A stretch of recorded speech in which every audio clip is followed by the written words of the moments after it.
जय श्री राम। जय श्री राम दोस्तों। उम्मीद है आप सभी अच्छे होंगे। मैं प्रभु श्री राम से प्रार्थना करूंगा कि जो मेरी वीडियो देख रहे हैं उनको अपने जीवन में ढेर सारी खुशियां मिले, उनका जीवन मंगलमय हो। तो चलिए शुरू करते हैं। आज की कहानी के शीर्षक का नाम है पिनाक। पिनाक की कहानी आप लोगों को सुनाने जा रहे हैं। आप लोगों को एक चीज बता दूं, पिनाक उसका नाम है जो श्री राम ने अपने विवाह हेतु धनुष तोड़ा था। अर्थात धनुष का नाम पिनाक है, जो राजा जनक ने प्रस्ताव रखा था कि जो भी इस धनुष को तोड़ेगा उसके साथ मैं अपनी पुत्री सीता का विवाह करूंगा। अर्थात आप लोग समझ गए होंगे, पिनाक उस धनुष का नाम ही है। चलिए शुरू करते हैं। दूसरे दिन प्रातः काल राजा जनक से महर्षि विश्वामित्र ने कहा, हे राजन, दशरथ के इन दोनों राजकुमारों की इच्छा पिनाक नामक धनुष को देखने की है, अतः आप इनकी इच्छा पूर्ण करने की व्यवस्था कर दीजिए। राजा जनक के कुछ कहने से पूर्व ही राम ने कहा, हे नरश्रेष्ठ, पहले आप हमें पिनाक का वृतांत सुनाइए। हमने सुना है कि पिनाक शंकर जी के प्रिय धनुष है। शिव जी के पास से यह आपके पास कैसे आया? इस पर मिथिलापति जनक बोले, हे राम, एक बार प्रजापति दक्ष ने एक बड़ा विशाल यज्ञ किया। दक्ष जी शंकर जी के ससुर थे। अपने जामाता से अप्रसन्न के कारण उन्होंने उस यज्ञ में न तो शिव जी को आमंत्रित किया और न ही अपनी पुत्री सती को। पति के समझाने बुझाने की परवाह न करके सती अपने पिता के यहाँ यज्ञ में पहुंच गई। वहाँ सती का बहुत अपमान हुआ। सती ने देखा कि देवताओं के लिए यज्ञ का जो भाग निकाला गया था उसमें शिव जी का ही भाग निकाला था, उसमें शिव जी का भाग था ही नहीं।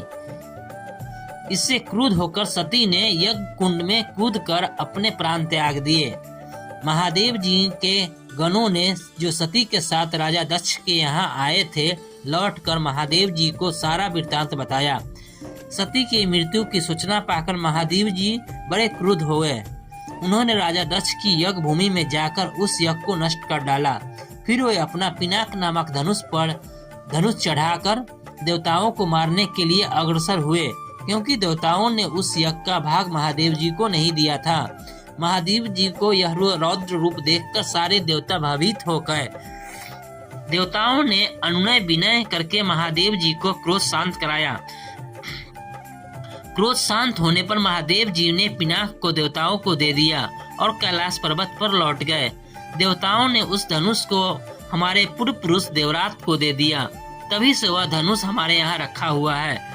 हमारे पूर्वजों को स्मृति चिन्ह होने के कारण हम इस धनुष की देखभाल सम्मान के साथ करते आ रहे हैं।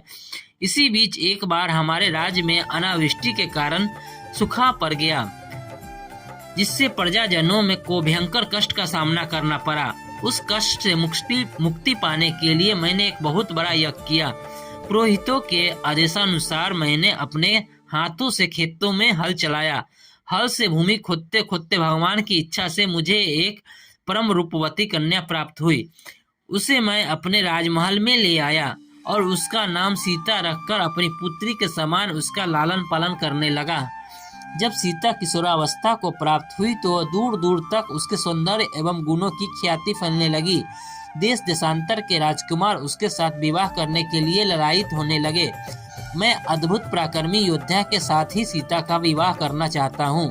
अतः मैंने यह प्रतिज्ञा कर ली कि शिव जी के धनुष पिनाक पर प्रत्यंचा चढ़ा देने वाला वीर राजकुमार ही सीता का पति होगा।